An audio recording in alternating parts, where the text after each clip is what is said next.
নমস্কাৰ news plus আসামৰ সমূহ দৰ্শকক মই ৰূপমেশ স্বাগতম জনাইছোঁ।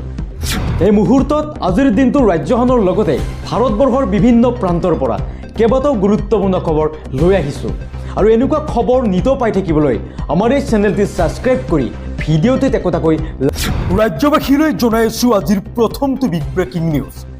অৰুণোদয় হিতাধিকাৰীৰ বাবে এটা গুৰুত্বপূৰ্ণ খবৰ লৈ আহিছোঁ, কিয়নো এইবাৰ 10 তাৰিখে নাপাব অৰুণোদয় আঁচনিৰ ধন। মুখ্যমন্ত্ৰীয়ে বৃহৎ ঘোষণা কৰিছে ইয়াকে লৈ। এই মুহূৰ্তত অৰুণোদয় আঁচনিৰ বাবে বেয়া খবৰ, কিয়নো প্ৰতি মাহৰ যিহেতু 10 তাৰিখে অৰুণোদয় আঁচনিৰ 1250 টকা লাভ কৰি আহিছিল, কিন্তু এইবাৰৰ ধন দিয়া নহয় বুলি জনাইছে।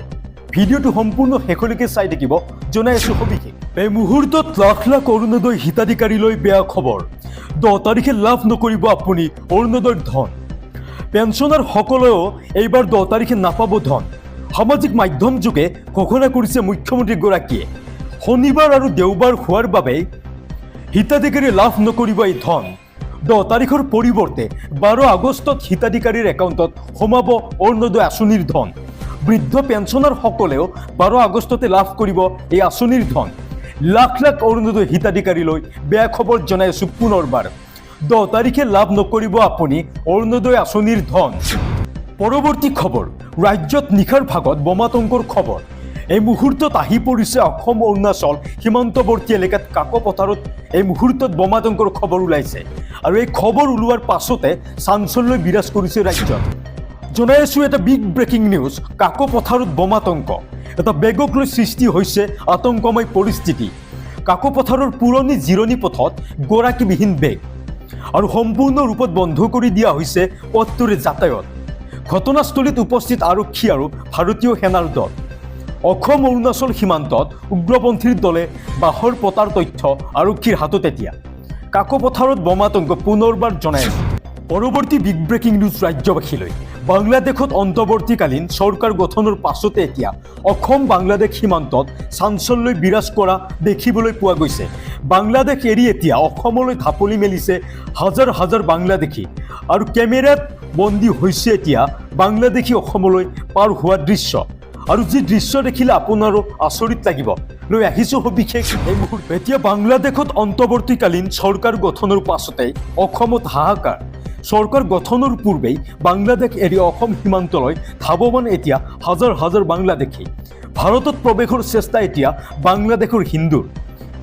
আক্ৰমণৰ বলি হৈ পশ্চিমবংগৰ সীমান্তৰে প্ৰৱেশৰ চেষ্টা কৰিছে। ভয়ত বাংলাদেশ এৰি এতিয়া ভাৰতলৈ ঢাপলি এতিয়া হিন্দু লোকৰ।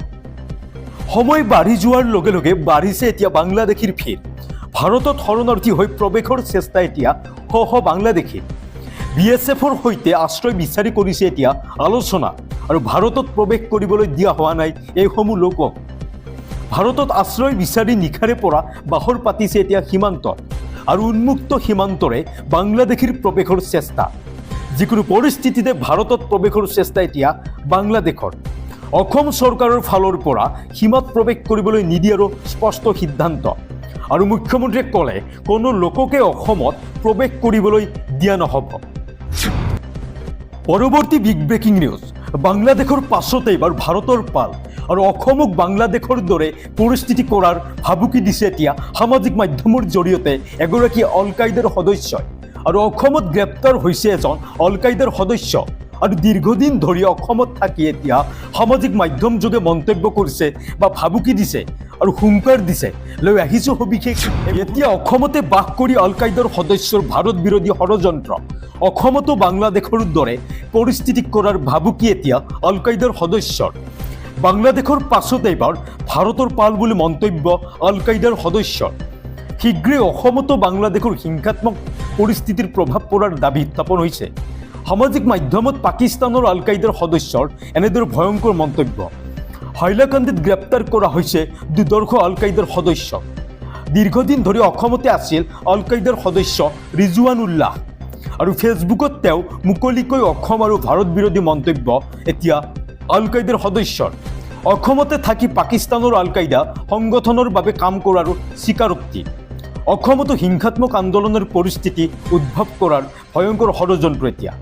মুঠতে অসমতো বাংলাদেশৰ দৰে পৰিস্থিতি কৰাৰ ভাবুকি এতিয়া আল কায়দাৰ সদস্য। পৰৱৰ্তী খবৰ, শ্বেখ হাছিনাক ভাৰতৰ পৰা বিদায় দিবলৈ এতিয়া যোজা চলাইছে ভাৰত চৰকাৰে।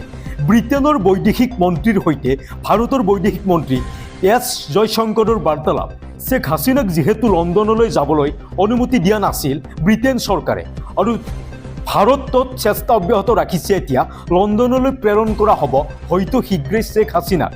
লগতে বাংলাদেশক হিন্দুক লৈ এতিয়া শীঘ্ৰেই ভাৰতে ল'ব পাৰে বৃহৎ কূটনৈতিক পদক্ষেপ। জনাই আছোঁ সবিশেষ ভিডিঅ'টি সম্পূৰ্ণ শেষলৈকে চাই। এতিয়া হিন্দুৰ বধ্যভূমি হৈ পৰিছে বাংলাদেশ। হিন্দু মহিলাক কৰা হৈছে অপহৰণ। মূৰ্তি মঠ মন্দিৰ ভাঙি দিয়াৰ অভিযান আৰম্ভ হৈছে এতিয়া বাংলাদেশত।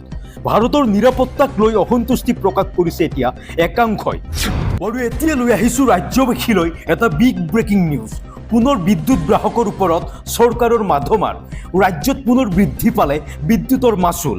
অনিয়মীয়া বিদ্যুৎ যোগানৰ লগতে স্মাৰ্ট মিটাৰৰ জ্বলা কলাৰ মাজত এতিয়া মাচুল বৃদ্ধি হোৱা দেখিবলৈ পোৱা গৈছে। জনতাৰ মাজত এতিয়া হাহাকাৰ পৰিস্থিতিয়ে বিৰাজ কৰিছে। লৈ আহিছোঁ সবিশেষ এই মুহূৰ্তত। জনাই আছোঁ ৰাজ্যবাসীলৈ এটা খুবেই ডাঙৰ খবৰ। পুনৰ বিদ্যুৎ গ্ৰাহকৰ ওপৰত চৰকাৰৰ মাধমাৰ। ৰাজ্যত পুনৰ বৃদ্ধি পালে বিদ্যুতৰ মাচুল।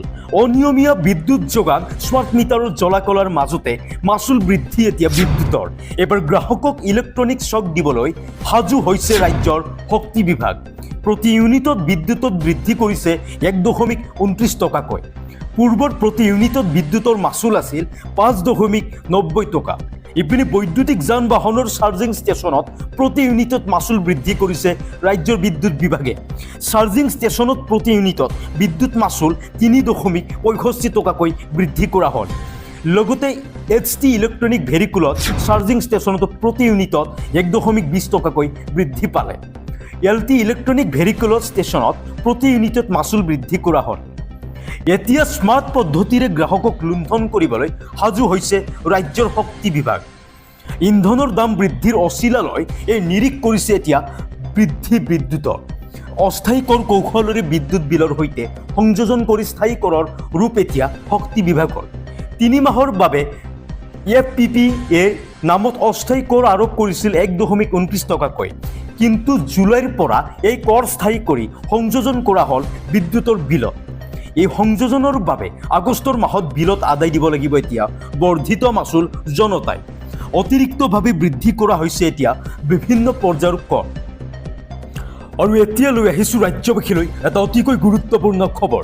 ইতিমধ্যে মুখ্যমন্ত্ৰী ডক্টৰ হিমন্ত বিশ্ব শৰ্মাই নিযুত মইনা আঁচনিৰ প্ৰপত্ৰ বিতৰণ কৰিছে। আৰু এই শুভ উদ্বোধন কৰাৰ পাছতে মুখ্যমন্ত্ৰীগৰাকীয়ে কৰিছে কেইবাটাও বৃহৎ ঘোষণা। এতিয়া এই ছাত্ৰীসকলে নিযুত মইনা আঁচনিৰ বাবে কেনেদৰে আবেদন কৰিব, কোন কোন ছাত্ৰী বঞ্চিত হ'ব আৰু বিনামূলীয়া ধন লাভ নকৰিব, সেই সন্দৰ্ভতো মুখ্যমন্ত্ৰীগৰাকীয়ে কৰিছে কেইবাটাও মন্তব্য। অৰ্থাৎ এতিয়া কোন কোন ছাত্ৰীয়ে এই নিযুত মইনা আঁচনিৰ পৰা বঞ্চিত হ'ব জনাই আছোঁ সবিশেষ ভিডিঅ'টি সম্পূৰ্ণ শেষলৈকে চাব।